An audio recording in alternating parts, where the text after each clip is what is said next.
What's up, YouTubers? It's your girl Leela. It's early in the morning. My hair looks a hot mess. Got my handy dandy pink comb to rake this mess out. But today I wanted to talk to y'all about loss and grieving and breakups, and how like they're all one of the same. Like you experience all the same emotions. I know when my brother passed away, it was like a lot of anger, a lot of hate, a lot of questions. The same when you break up with somebody, a lot of anger, a lot of hate, a lot of questions. Same when your kids get taken, there's a loss, you struggle that loss. And then I just want to tell you guys how I deal with it, which probably ain't the right way, but we live and learn, you know what I'm saying? Like people that go out here and write all these books and how they lost the love of their life and now they wrote a book, and they don't tell you about the bad part. They don't tell you about the sleepless nights. They don't tell you about the crying and the anxiety, and then the drinking, or maybe a little bit of smoking weed, or whatever it is, whatever your choice is. They don't tell you about the heartbreak that's in it. And with a breakup, or when you lose someone that you love to death or to addiction, or if you lose your kids to the city or to the state or whatever, you feel mad all the time. Like you don't want to be happy, but then you gotta read your Bible and look at the bright side.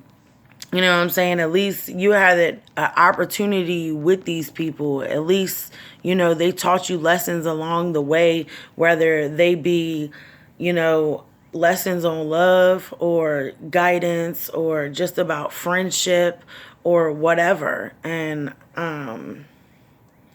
I say that because I lost a lot of people that I really care about.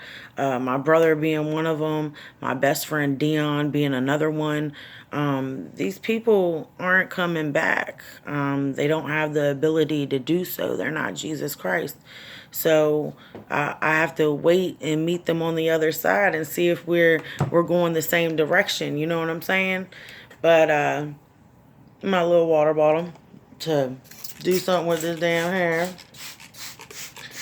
Anyways, I just want to say that when the kids got taken from me, man, I ain't know what to do, yo.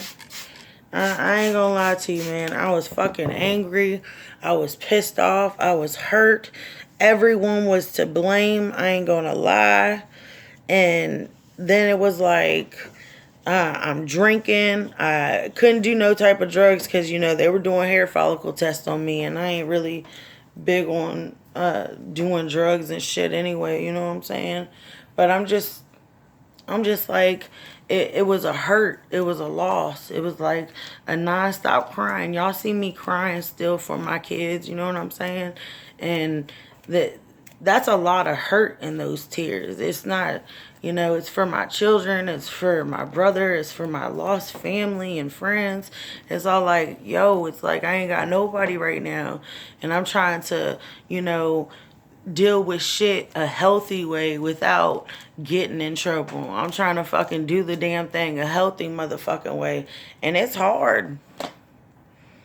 It's hard, yo. It's hard. It's hard waking up and forcing a smile. It's hard.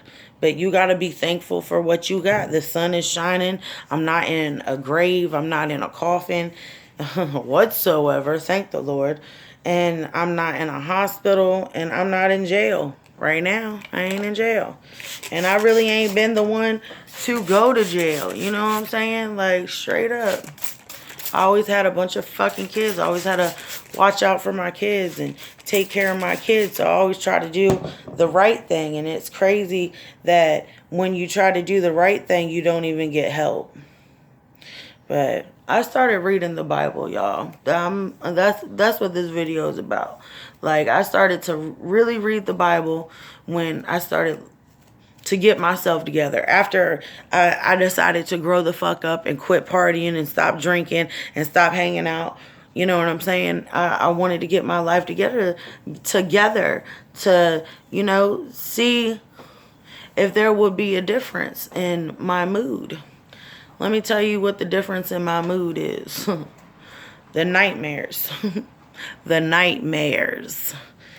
After you're done drinking, or I guess doing whatever it is to suppress your time, your memories, whatever, you have nightmares once you face reality. Because it's like your self-conscious is just coming in, and it's like giving you the most graphic, vivid, fucked up fucking dreams you can ever imagine. And I'm just being real with y'all. When this whole court procedure had turned for the worse, I'll say about, I had court in August for my kids when they took them the second time. And I say about June, I had a dream that my son Cameron was in a really deadly car accident. And what I did was I went on YouTube and Google, and I typed in what dreams meant, and it just meant that a death couldn't mean, it's not necessarily death in a dream, but an ending of something, a new beginning. And it's like, it's kind of like my dream prepared me for that situation, and it's fucked up, man. It's fucked up. Like, I knew when social services quit working with me for like 4 months before I had court, I knew what time it was. I knew what time it was. I knew they were just getting their armies built up against me. But it's cool, man. It's all fucking cool. Because I gotta be stronger than that. I gotta be stronger than these motherfuckers, yo. And it's hard to be stronger than these motherfuckers when it's a government agency and they going home to their family and their kids at night. Damn, I put too much water. It's leaking all over me. Well, anyways, they're going to their motherfucking families and shit. And that's the whole thing that bothers me. Yeah, we all got issues and shit like that.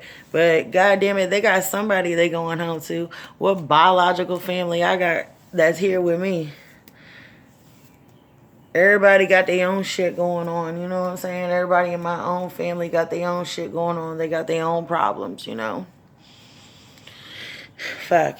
Everybody got problems. Everybody on my whole damn block got problems. Shit, we supposed to be grown now anyways, yo. But anyways, I just want to tell y'all how I be dealing with loss and shit. And it's not simple. I cry a lot. I pray. I try to work past it. And it's hard because you just remember the things that y'all used to do. Like when my brother was alive, for instance, my oldest brother would have one night off a week, and that would be Tuesday night. So that means, you know what I'm saying, every Tuesday, me, my sister, my brother, my kids, we would all go over to my brother John's house, and we would have a movie night, and we would have a movie and dinner and laughs, and like we would leave at like 11, 12 o'clock at night. But we had that. We spent so much time apart. My brother went to prison in 94 and didn't get out until 99, but I was already in foster care, and then he went back to prison, and my brother Bryant was already in foster care, so it was a lot of that, you know what I mean? So it was good to spend time with my brother while we had him here, because he was shot down, and now I don't see him, and my other brother's in prison, and he gets out in about 4 years, but that's 4 years. That's 4 years of, you know, me not being able to fucking, well, I guess I could go see him. He's just in prison up the road, but it's exhausting, you know what I'm saying? Because when I go in there, because I have went to see him while he was at the regional jail, and it's just it's exhausting because I got so much hate for the fucking government, and they got my brother locked up. Although I'm not saying, hey, you can do a crime and get away with it. No, that's not what I'm saying at all. But I'm saying if somebody ain't trying to press charges on you, why does the government got to step in and press charges because you have a history of a record? Because you have a record, and I just find it bullshit. But anyways, like I was saying about what we used to do when my brother was alive or whatever. Tuesday nights we would go over to my brother John's house and we would have a movie night, and it would be amazing because we would all play with the kids. We'd be with the kids. We'd talk about our week or our day or the things that we wanted to do or the things that we wanted to accomplish. And it's just hilarious because thinking back at it, my brother Bryant would say some of the most craziest shit like, this week, I definitely got to go to Barnes & Noble and at least get a book to read. And I'm all like, bro, you can go to a library. You know what I'm saying? And he'd get excited and he'd be like, yeah, that's right. I can borrow books and return them. And I'm like, hell yeah, you know? So it's just amazing. It's just the little simple shit that I miss. I miss our dinners because my brother, he used to cook a lot, man, and he was really good. He's my big brother, you know, and it was awesome. And now those days ain't nothing but memories, you know, and it's fucked up. It's crazy. But I can't make myself sick. I can't sit here and drink every day and get cirrhosis of the liver and cry, woe is me, because my brother passed away or because my kids are gone or because my best friend passed away or my foster mom passed away or my parents are dead. I can't sit here and fuck myself up. What do they say to you when a plane is going down? Give yourself oxygen, then give child or another adult help other people. You got to help yourself before you can help somebody else. Because if I'm dead, how the fuck can I help you? You know what I'm saying? And there was a time where I was drinking every night and I just had to wake up from reality. I was like, yo, I'm hungover. I don't feel good. This is not right. And it's like, you just need a reality check. Yeah, it's fine. You can stumble. You can fall. Hell yeah. You can get to the bottom of the fucking bottom. As long as you dust yourself off and know what the fuck you fighting for. And that's what you believe in. And right now, it's my children. It's my kids. There's nothing that I can do about my brother. He's dead. There's nothing that I can help out with my best friend. He has passed away. And my whole goal and purpose and everyday communication is my kids, my motherfucking kids, and how I can get them home, what I can do to get them home. You know what I'm saying? But I'm not about to sit here and put myself out of pocket, keep a 3-bedroom house and keep a big ass car when, you know, I can get those things if court decides to make another decision, which I'm praying that they do. You know? Ain't no way that I got to spend 14 fucking years without my baby. You know, first degree murder is 15 years. So it's like, hey, why the fuck am I doing a 15-year sentence and I haven't committed no type of fucking crime? You know what I'm saying? Yeah, I got a little bit of record. You can look at my record, but I haven't been in trouble since 2012. Like, and I did my time for that shit. So why the fuck do I keep on gotta pay the price and I haven't done shit, dude? Like, this shit pisses me off, man. Damn, man. I mean, it's some fucking bullshit, yo. Just give me my goddamn kids back so I can do the damn thing for my kids. So I can be at PTA meetings instead of making motherfucking YouTube videos. Like, this is bullshit, man. Like it's some bullshit, yo. Like,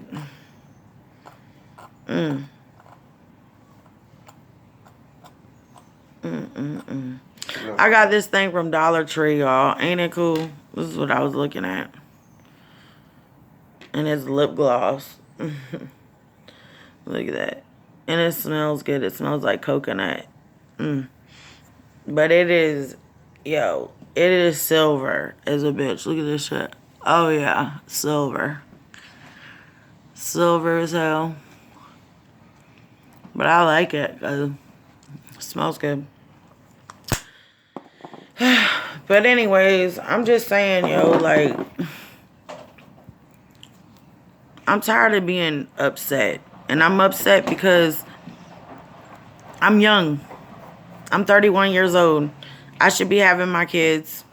I should be with my kids. You know what I'm saying? Like, if my children fuck up, I should discipline my kids. Like, no, nobody should be raising your kids, especially if you got the ability to do so. Like, people that are fucking on drugs, how can you tell me they have the ability to do so if they're on drugs? If like, for real, if they're nodding out, how do they have the ability to help themselves out of a fire, let alone a child or animal? Like, I'm just being real. Like,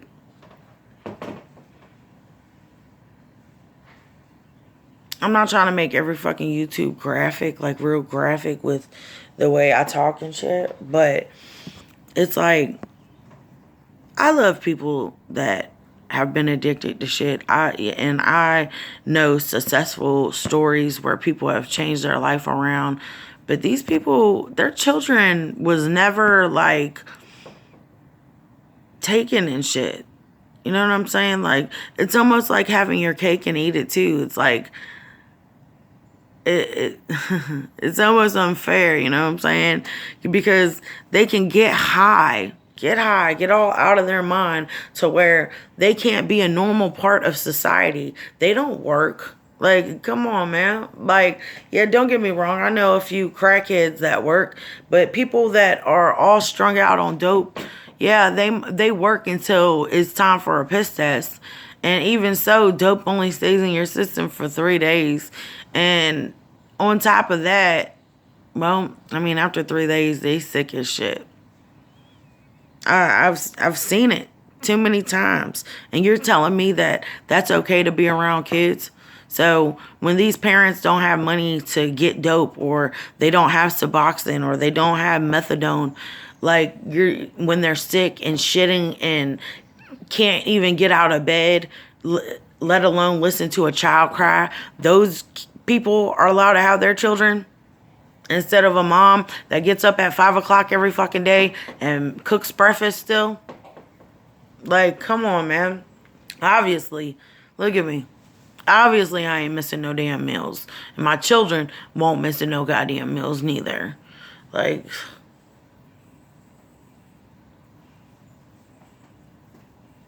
it's hard. It's hard to mourn for children, and you know they're alive. Like, that's the only thing that gives you hope, is that they're not on the other side. But what fears my heart is the bond. Like, you know what I'm saying? Like, you know, in the Bible they tell you that bond that you have here on earth is the bond you're gonna have in heaven. And what happens when those bonds are broken? You know what I mean? Like, what happens when the bond is broken?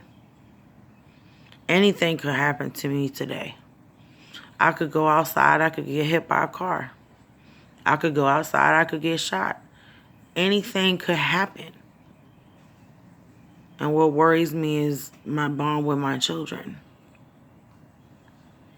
It's disconnected right now. It's not, you know? And that's what worries me, is I want my children for this life and the next. You know, people want you to live by their expectations, and that's not reality. It's not reality. Your happiness will never be my happiness. And I don't know why I have to live to make you happy. You know, what should be right is if they're being educated right, they're not being abused or neglected in any type of way, emotionally or physically, and they have the choice to be who they want to be. I'm not sitting here forcing my goals or my dreams on my children. I just give them guidance. I just tell them not what to do, but what I would do. You know what I'm saying? Like, yeah, I was in foster care and I went through all these classes and shit. But my attitude back then was so rank because I was so tired of moving around and hearing I love you and you never gotta move again just to pack my shit up and leave again, you know? I didn't want that for my kids, dude. And no real parent wants that for their fucking kids. Let's be real. And it just pisses me off to my core because it's like,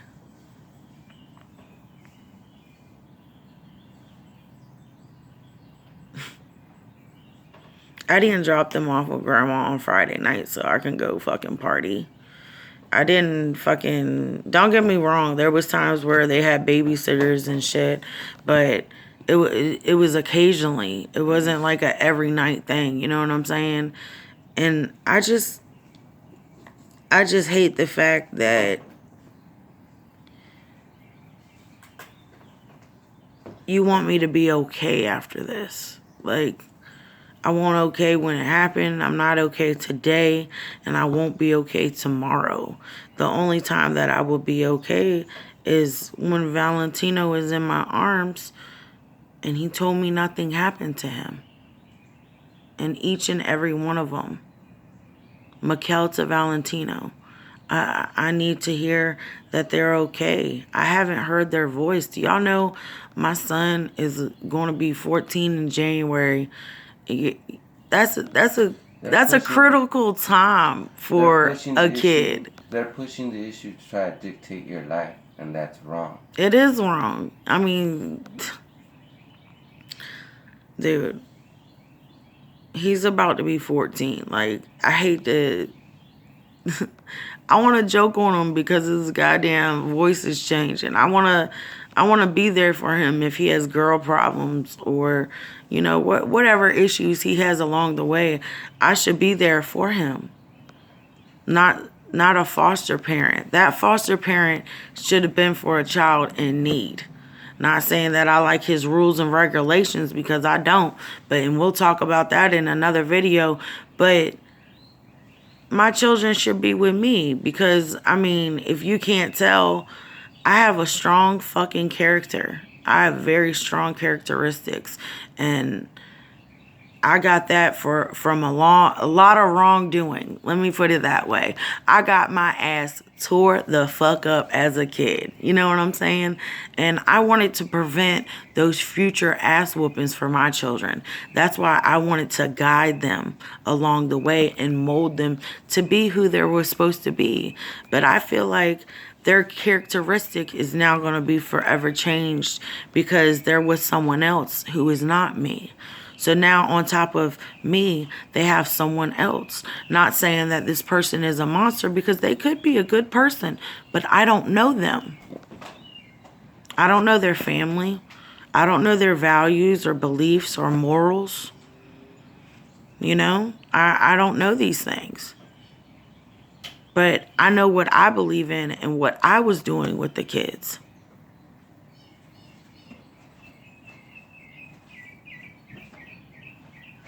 And that's what's different, I guess, between having someone missing out of your life and having someone dead. Is that you still have the hope that they can come back and you can form some type of relationship.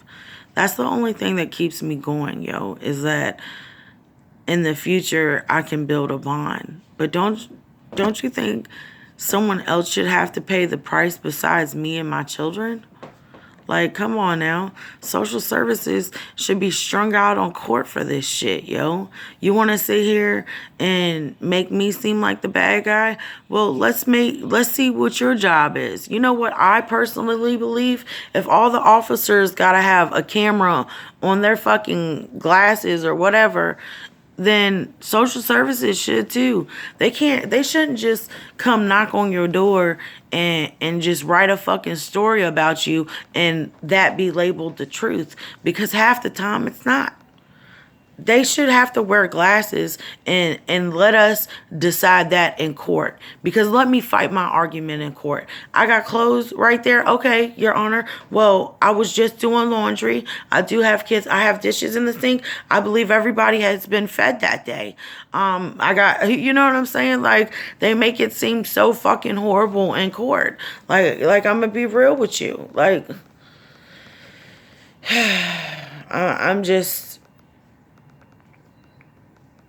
I'm over it. And I know that I'm a good person and it happened to me. So I can only think about how many other families that this has happened to. Like, I'm not saying, hey, I am the only one. I'm saying, hey, it's happened to me fucking too. And I'm sick of this shit. Like, there has to be something that we can do. Like, for real, man. There has to be something, like, even if we have to get united and throw that part of the government, I don't give a fuck at this point. Like, at first I hated the police. Like, oh my God, the police, they're supposed to protect and serve. And what did they do? They killed and conquered. Why? Because we live in a fucking bad neighborhood and you thought he was gang affiliated, so you fucking shot my brother. You didn't know who the fuck he was when you shot him. And then social media, you know what I'm saying, makes him out to be this horrible person instead of saying who he was. And I'm sick of this fucking shit. Seriously, man. Everybody trying to cover their ass in the system. Everybody trying to cover their fucking ass. No. Y'all's asses need to be exposed. You want to sit here and expose family for a corrupt system so they can get raking in the dollars and the benefits while the poverty families out here are crying and don't know what to do with themselves because you done took they fucking kids? Hell no, yo. Instead of making the rich richer, you should put that fucking money back into the community. Like, fuck this shit. And as for the fucking junkies and shit, shut those methadone clinics down. Those are the ones those children are the ones that need to be taken. You chose motherfucking drugs over your kids. Okay, we'll give you a probation period. If you ain't got no time to get clean within that time, then motherfucking you are out of luck. You are out of luck. There is no more fucking program for you. I am tired of motherfuckers keep on going to court because they fucking drug addicts and shit. That leaves no room for people like me to get help from the system. Fuck this shit. If you ain't clean with them 12 motherfucking months, you cannot have your motherfucking kid. Point blank, period. 1 year. 9 months. You want 9 months? It takes 9 months to make a baby. You ain't clean in 9 months, daddy. You out. You out, motherfucker. Like I'm sick of this shit. What the fuck did I do? I was going to school and I was going to work and taking care of 7 kids, paying motherfucking $8.50 for rent. Hello. Now I'm up here in a hot ass fucking trailer because I done fucking lost my love of my life. My 7 fucking kids. Waking up to 7 kings every day. Sick of this shit. Like, nah. They chose to do drugs over their children. I didn't choose none of this shit. I didn't choose for that dog to bite my children. I didn't choose for my baby daddy to leave the tub and to check on the food and then for my baby to drown. What I did was the next fucking step. I took my son to the hospital and got plastic fucking surgery. I fucking resuscitated my son in the fucking tub. I did the next step. Okay? I didn't let it just die out. I didn't let it just fucking happen. I didn't just say, hey, let the dog finish the kid off. I didn't say, hey, he's dead, bury him in the backyard. No, I did the next step. Why? Because I love my fucking kids. There's so many stories out on social media of these monstrous parents that don't do shit with their kids. I took my kids to the zoo. I took my kids to free shit. I took my kids to anything that was going on in the community that I could. Oh, the beach is having movie night. Get your swimsuits, kids. We fucking going out there. I'm sick of this shit, yo. I'm sick of this shit, like, for real. Y'all have no idea. Like, I have nothing to do with my time. I ain't got shit to do. I ain't got shit to fucking do. And you know what I want to do with my time? Raise my kids. Think about what they're doing. Think about if they fucking up in the room. Are y'all hitting each other? What the fuck are y'all doing back there? Y'all quiet as shit. Oh, yeah, let's get it loud up in here. I need some fucking noise. It is too quiet up in here. That's what my problem is. I hear the birds chirping and shit. I don't hear arguments in the background. I don't hear kids fighting. I don't hear, Mom, can I get some chocolate milk? Mom, can I get a Go-Gurt? Mom, can you cut me up some apples? I don't like the apple peel. Shit like that. Huh? Mom. Mom. Mom. Mother. What you want, boy? But instead, I'm sitting here talking to you fine folks looking like a motherfucking crazy person. Like I've done lost my motherfucking rabbit. No, I lost my kingdom. I lost my kingdom. They tell you don't know what you got until it's gone. I knew what I had. I always said my boys was a blessing. I called them kings and stepped down from God.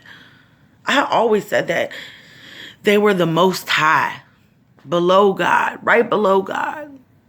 God is number one in it. My kids are second, right there with God.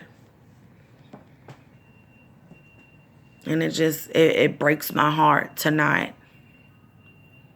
I ain't gonna cry, goddammit. I ain't gonna cry. Excuse me, Lord. I hate to say your name in vain, but I ain't gonna cry this time. But it hurts. Grieving for children that are alive and grieving for the dead is one and the same. But the only difference is that you have hope for those ones that are alive. You have hope for tomorrow. You have hope that things can turn around because believing in God, anything can happen. Anything can happen when you believe in God. And that's what I believe with my whole heart. That anything can happen. And I believe if I keep fighting, then I have no choice but to win. You can fail and fail and fail and fail and fail. But until you give up or until you die, then you ain't lost yet, yo. You ain't lost. I feel like it's hard. I'm trying so hard not to cry. I feel like it's hard, but I ain't lost yet. I ain't lost yet. And it's hard. But I look all fucked up. Well, anyways. That's how I deal with loss, I guess. I mean, I go out and see Dion's grave. And I need to go out and see my mother's grave. And one of these days I'll go to Baltimore and I'll find my father's grave.